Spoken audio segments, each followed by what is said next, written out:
大家早上好，我是夏妈。今天补课的早餐是烤的披萨，不是我自己做的，是我之前备在冰箱里面的好几个口味。我是想着要放假了，200度给它烤个7、8分钟就差不多了。今天周六，定的闹钟都是工作时间段的，然后今天它都没响，差一点就没起来，6点40多分了。我原本泡那个意面是想要给他们炒一个牛肉馅的，但没办法了，时间比较紧，我就拿出冰箱里面冻的自己炒的那个番茄肉酱加热一下，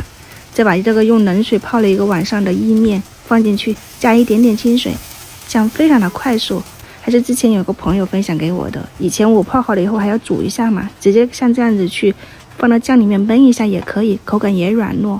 煮到粘稠就可以装盘了。两姐妹是真的超喜欢吃这个肉酱的，你们自己去翻看一下啊。然后上面可以撒一点我们之前微波炉烤的那个就是香芹碎啊、香葱碎，它那个香味很浓郁的，你只要密封好是可以吃很久的，就那么一点点菜叶子。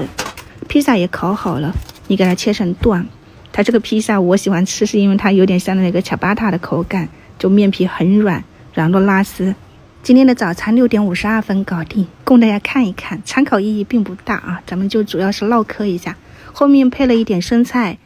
各种水果就切片放在上面，做了一个蔬菜水果沙拉。晚上再见，拜拜。